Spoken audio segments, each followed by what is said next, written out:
The Curse of La Llorona's Mirror.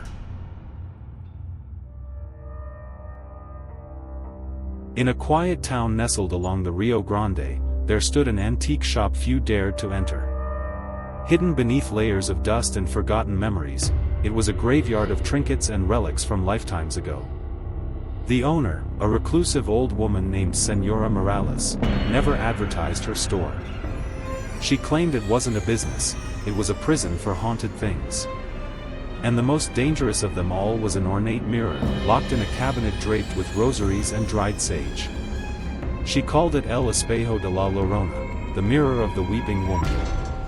Local legend said that La Llorona, the mourning spirit of a woman who drowned her children in a river and now wanders in search of them, had once stared into that very mirror on the night of her crime.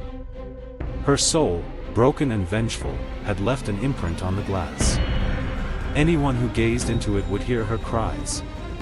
Some, it was whispered, would vanish completely, dragged into her watery realm. One summer, a college student named Elena, researching Latin American folklore, arrived in town. Skeptical of ghost stories but fascinated by the myth of La Llorona, she heard rumors of the mirror from a librarian who nervously pointed her toward Señora Morales' shop. Intrigued, Elena begged the old woman to let her see the mirror, insisting it was for academic purposes. Morales refused, warning, "Some knowledge comes at a cost, Nina. You don't want her to see you." But curiosity grew like a weed in Elena's mind. That night, she broke into the shop. She found the cabinet, pried open the lock, and removed the cloth. The mirror was tall and framed in tarnished silver, its surface rippling like water in the moonlight. At first, she saw only her own reflection, wide-eyed, breathless. But then, another figure appeared behind her. A woman, veiled in black, her eyes empty sockets of grief. "Elena," came the whisper, soaked in sorrow and rage. The room grew cold. The mirror fogged from the inside. La Llorona lifted her hand to the glass, and so did Elena, unable to stop herself. The moment their hands aligned, the mirror cracked like ice, and a flood of water gushed forth from the glass, knocking Elena to the ground. She gasped, drenched, ears filled with the sound of children crying underwater. She awoke hours later, lying on the floor, the mirror intact. Dry.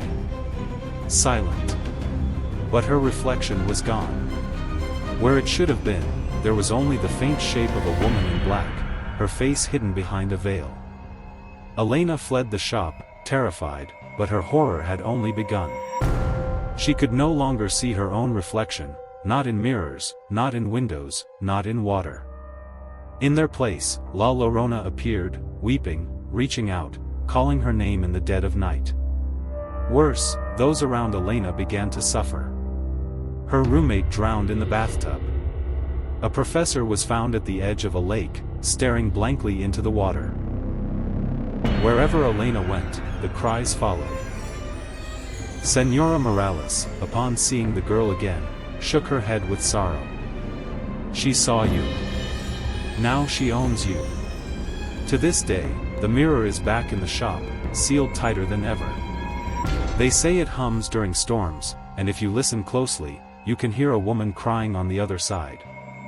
Elena was never seen again after her final visit. Some believe she was pulled into the mirror during a blood moon. Others think she walks the riverbanks at night, a shadow of herself, forever pursued by the ghost she awakened.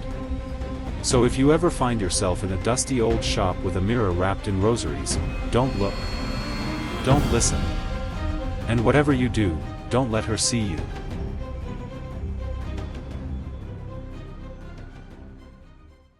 Thank you so much for watching the entire video.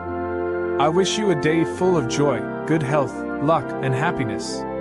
I look forward to seeing you again in my upcoming videos. Take care, stay positive, and all the best. Warmest regards and goodbye for now.